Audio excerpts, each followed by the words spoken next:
Good morning, dear students. Let's start here the third session of chapter India Geographical Features. And in the previous video, I have explained you about the plains and the first of all, number one is the Himalayas, and I explained you about the first of all the Himalaya that is divided into three parts. What are they? They are the Northwest Himalaya, the Northern Arc, and the Purvanchal Himalaya. The Northern Arc is again it has three parallel ranges. What are they? They are the Himadri, Himachal, and the Shivalik. So this explanation I have given you. Then we have seen about the northern plain. And the whole northern plain, it is categorized into four divisions. Now what are they? The first one in Rajasthan, the desert region, that is the Thar desert. Second is the Indus plain, usually a small region of the Indus plain which lies in Punjab and Haryana, drained by the river Satluj and Ravi, Chenab. Then next one is the Ganga plain, drained by river Ganga, the mighty Ganga, and several tributaries. And the fourth plain is the Brahmaputra plain, drained by the river Brahmaputra and its tributaries. The most important one is the river Barak. Well, then the third physical feature we have seen about the peninsular plateau, and I explained you that why it is called peninsular plateau. Then this whole peninsular plateau can be divided into two important parts. One is the central plateau and the second one is the Deccan plateau. And this Deccan plateau is surrounded by, from the west it is Western Ghat, and from the east it is Eastern Ghat. So these four parts we have seen, and I explained you about the central plateau. In your book it is given the Indian plateau, the Deccan plateau, the Western Ghat, and the Eastern Ghat. Now today let's start here with the coastal region. Now let's see here the coastal region, and usually you will find India has a very long coast stretching from Gujarat up to Kanyakumari, and from Kanyakumari up to Kolkata you will find we are having a very long coastline. And this coastal region, the coast, usually you will find it is a plain region known as the coastal plain. So in your syllabus it is only given the three plains, the main plain region. And now let's see here the coastal region.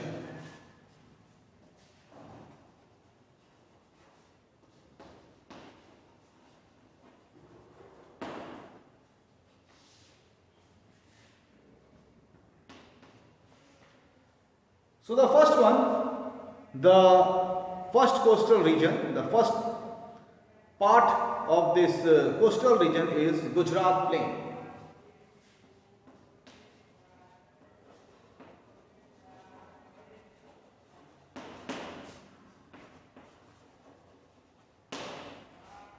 Then below Narmada, as all of you know, river Narmada and Tapi, it drains Gujarat.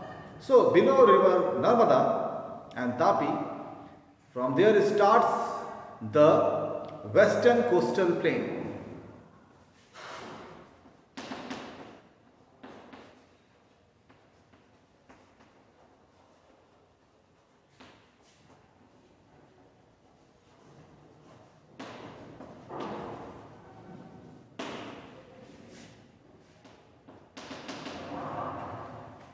So this western coastal plain stretches below river Tapi and stretches up to Kanyakumari, that is situated most southern tip of India. And then from Kanyakumari up to Kolkata, there is the eastern coastal plain.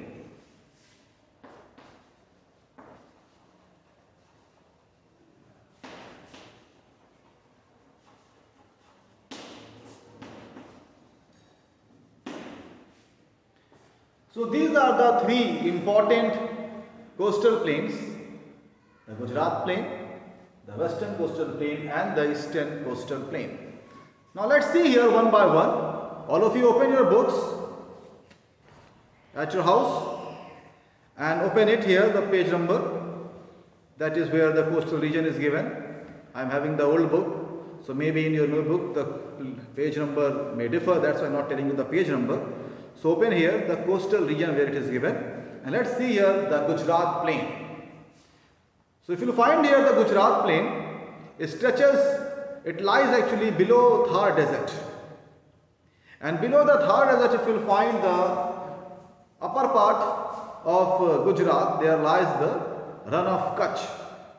Now this Run of Kutch, it lies between the Gujarat plain and the Thar desert.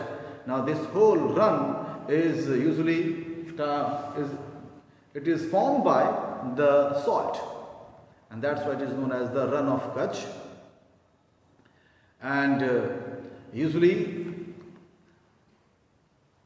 thousands of years before, this whole region was under the sea, but as the water, as it subsided, so this shallow region, it just came above the surface of the earth, and so this is why still it has a very high amount of salt present in the salt well. Now if you find here in Gujarat, now there are the two inlets. So one is the Gulf of Kutch and another one is the Gulf of Cambay. Usually we call it the Gulf of Khambat. So usually if you find here, there is the upper portion of Gujarat and there are the one inlet, that is the Gulf of Kutch. It divides Gujarat into two parts. And the southern part of Gujarat, you will see, it is in the form of a peninsula and known as the Kathiawar Peninsula. So this Kathiawar Peninsula, it is also known as Saurashtra. It lies south of the Gulf of Kutch. So here you will find here, there is one important mountain lies here, Mount Girnar. And you may have heard about the Gir forest. So this Gir forest lies here, known for the lions, Asiatic lions, right? And this region actually of Gujarat plain, it is formed by mostly the alluvial soil is found here. But in the central part of the Kathiawar Peninsula, there lies the black soil region also. So this black soil region is the central part of Kathiawar Peninsula. And now let me just explain you. Now here, suppose this is Gujarat. Now this region, this is called Kathiawar Peninsula. Now here is Gulf of Kutch. Now spelling of Kutch, if you see K-U-T-C-H-C-H, in some book it is given only C-H, but you write like in this way. And this gulf is called Gulf of Khambat.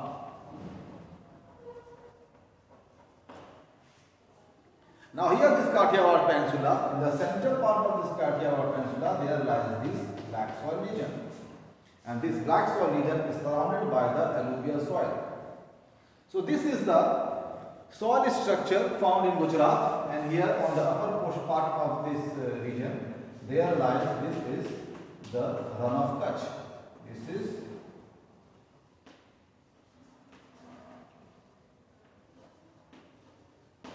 Run of Kutch.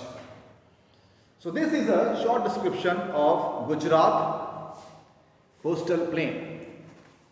Now let's move to the western coastal plain. the second one, the western coastal plain, which stretches from below the river Tapi. So here if you will find this western coastal plain again is divided into three coastal plains. Now in Maharashtra the coastal plain is known as Konkan coast or Konkan coastal plain. So just let me draw this, show you with the map, then it will be easier for you to understand.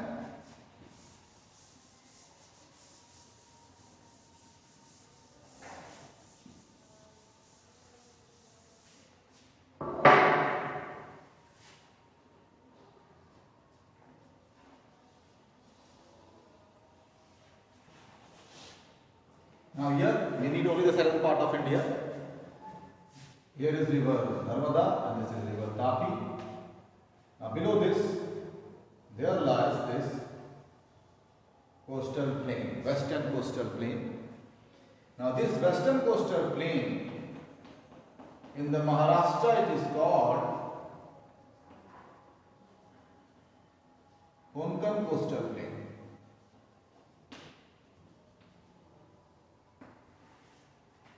In Karnataka,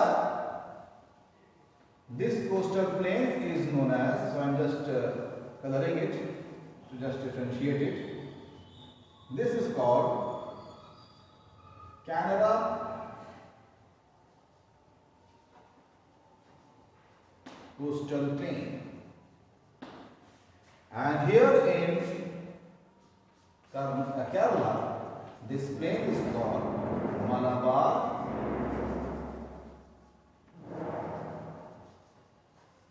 coastal plain. So this is how this western coastal plain is divided into three divisions. In Maharashtra, Konkan coastal plain, in Karnataka, Canara coastal plain, and in Kerala known as Malabar coastal plain.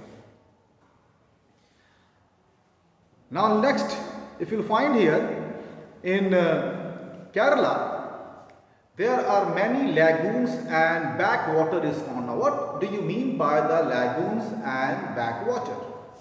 Now usually near the coastal region, some part of the sea which has been separated by the silt deposited, some sediments brought by the sea and also deposited by the river. So some part of the sea is separated from the sea and forms a separate water body, and these water bodies in the coastal areas, or in a simple language if we can say, the lakes which are found in the coastal areas are known as backwater or lagoons. Now what is the difference between them?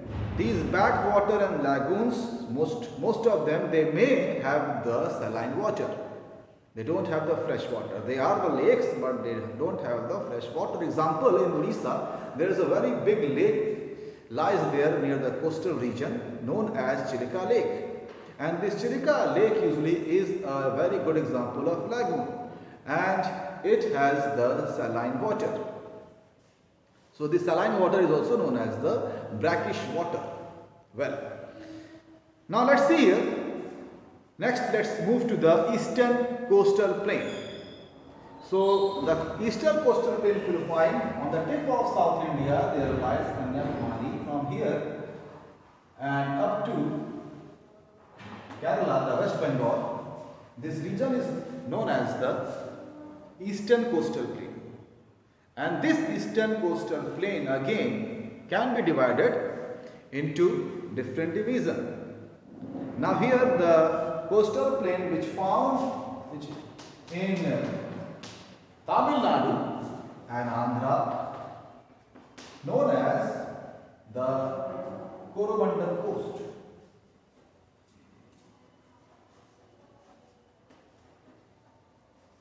Coromandel coast or Coromandel coastal plain, because this is a very big plain. So we can't call it coast. It is not situated only on the coast, but it stretches and covers a very large and broad area up to river Krishna, right? So here is the river Krishna. So this is known as the Konkan coastal plain. Now from here, River Krishna up to River Godavari, this region which is known as Northern Sarkar. This is called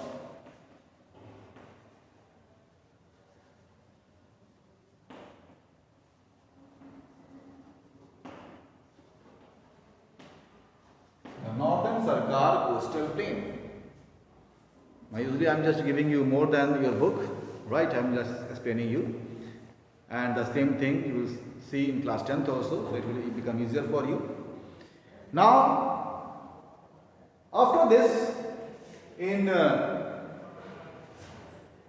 in some book it is given from here, it is as a Northern Sarkar, but this from Godavari up to West Bengal, this region is known as Utkal Plain.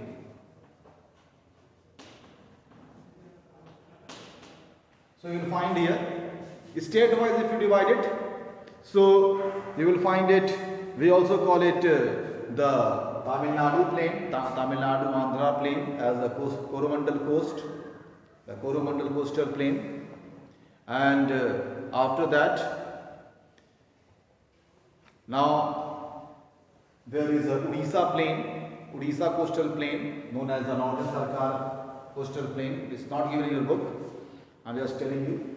And in West Bengal, this is Utkal coastal plain. Well, so this is the division of the eastern coastal plain. So this whole coastal plain is known as eastern coastal plain. Now here in Odisha, I explained you, there lies a very big lake, lagoon, which has a brackish water known as Chilika Lake. And Odisha also is known for some more lakes, some more large lakes, well smaller than the Chilika. They are located here. They are known as the Koleru and Pulikat. They are in Andhra Pradesh. So these are the example of the lagoons and backwater, right? Now let's move to the islands. Now let me just rub it and draw this map again. So now we are going to see about the islands. Now I am just drawing the southern part of India.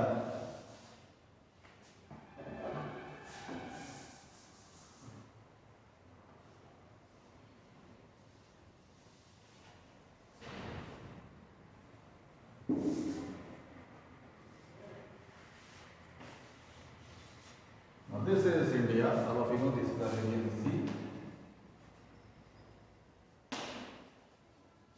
This is Bay of Bengal.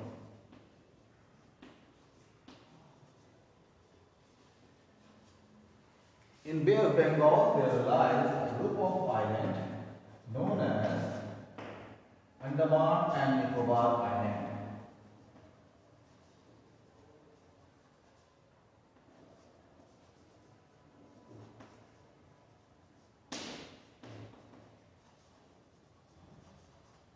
Andaman and Nicobar Island. Andaman is a big island and Nicobar also is one of the big islands, and they consist of many small islands together. So they just forms one group of islands. We call it Andaman and Nicobar Island.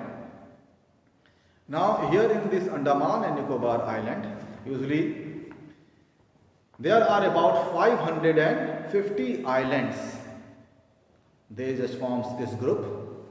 And most of them are very small, and as they are so small, they are inhabited, and some of them actually are of the volcanic origin. In fact, the only volcano which is located in India, that is in this one of the island, and that is it is the only one volcano. Well, now the Nicobar group, actually it is a smaller group. It consists of 19 islands. So the Andaman group is the much bigger. It have many islands.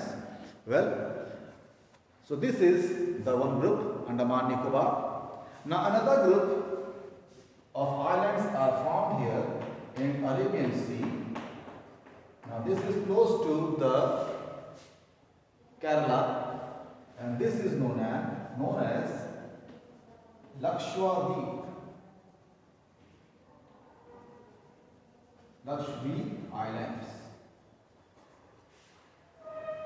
So these Lakshadweep Islands usually they are formed by the corals, and they are known for its scenic beauty. The tourists usually they come here to visit and to see the scenic beauty of these islands. Some islands of these groups like Lakadive, Minicoy and Amindive, they are very famous, most prestigious or important islands in this group. So now these islands they lies between 8° north and 12° north latitude. So they are the groups of island, right? And now let's move to the drainage. So to see here, I would like you to open the map figure 8.5 in your book, and also you have to also check the map given page number 8.4. So two maps are given here, one map and another one map with the different physical divisions drawn on it. So now this will be helping you in, as I will explain you the next part, and the next part is the drainage. So let's start here. The last part of this chapter.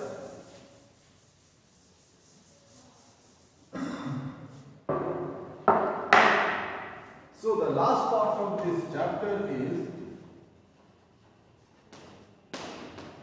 drainage. Now what do you mean by the drainage? Now if you find in North India, there is the most important river which drains the northern India is river Ganga. In Hindi we usually call it Ganga, but in English we pronounce it Ganges. Well, so river Ganga and its tributaries. So usually in the North India you will find there are the three important drainage system. Now what is the drainage? Now if you find river Ganga is the most important river which is being drained by so many rivers, so many tributaries actually drains mix, or you can say drain in Ganga, like river, there are the river Yamuna, Ghagra, Gandak, Gomti, Rapti, Kosi, Chambal, Betwa, Son. These are the most important rivers. Otherwise, you will find there are several rivers which drains water even in these rivers. So together they forms one drainage system. So this whole drainage system is called as the river Ganga drainage system. The same way, another important drainage system is river Indus drainage. Now usually river Indus flows in enters in Pakistan. Most part of Indus is lies in Pakistan, but you will find there are so many important tributaries of river Indus, like river Satluj, river Ravi, then there is a river Chenab, river Jhelum. All these rivers they goes through Punjab. Punjab, I explained you the river of 5 rivers. So these are the 5 rivers. What are they? Satluj, then river Byas. Byas is a tributary of river Satluj, Ravi, Chenab and Jhelum. Now all these 5 rivers, as they drains Punjab and they drains again the water in Indus. Well, so these are the important drainage system. The first one is the river Indus drainage, which is having, I told you, the 5 rivers. You can check it in your map and the book also, and you just check it where the rivers, these rivers what I am telling you, where they lies in the map. That is very important. So the Jhelum, next is the Chenab, the Ravi. So usually in your book it is given Ravi. Usually we call it Ravi, but we don't spell it Ravi. Usually we pronounce it in Hindi. Usually the name is Ravi. Okay, so it will be R-A-A-V-I, Ravi, river Ravi. Well, next is Byas and Satluj. These are the 5 rivers, and that's why this Punjab state known as name after these 5 rivers. Punjab means land of 5 rivers. Next is the next important drainage system is river Ganga, and river Ganga have some very important river draining water in this river are Yamuna, Gomti, Ghagra, Gandak, Kosi, Chambal, Betwa, Son. So these are the rivers. Now next is the river Brahmaputra. Now this is the one of the longest river of the world. One of the, I'm not telling the longest, but one of the longest river in the world, and the large part of this river Brahmaputra, it passes through Tibet, that is in China now, and so it enters India, and then from there through Assam it just enters in Bangladesh. So these are some important rivers.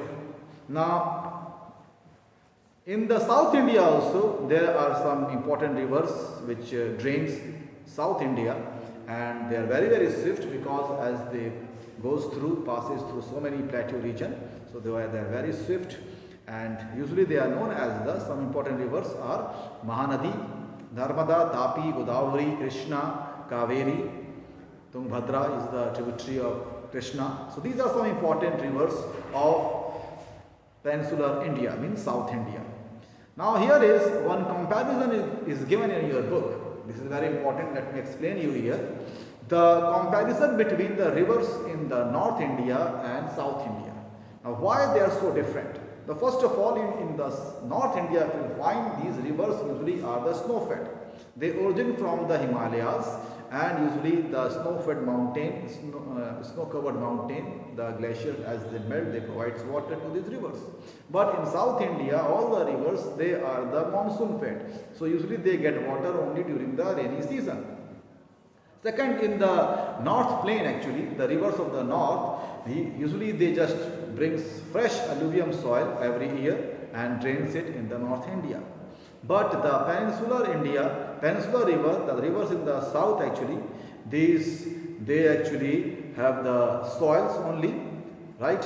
And usually they are which they just deposit on the mouth, forms the deltas. Well, okay. Now here next is the most important, the comparison if you find the North Indian river, especially if you find the river Ganga and Brahmaputra, they forms a very big delta region. But in the southern rivers, south rivers, they are having a very small deltas. Deltas are not so big, and most of them have not a very concise or very big delta. Well, next is river North India. In the rivers of the North India are good for the irrigation as they flow through the flat land, means the plain region. While the rivers of South India, as they flow from the rocky region, so they are very good to install the sites to produce the hydroelectricity, and this is why so many dams have been built there to just tap the energy, that is hydroelectricity, from these rivers. Now these dams can't be built there on the rivers in the North India. Why? Because these rivers flow through the plain region. Well, so this is the difference, and this chapter is over now. So all of you just go through the chapter, and very soon I will upload the question answer. And if you are having any queries, very soon we are going to have a live class, so there you can ask your queries. So all the best.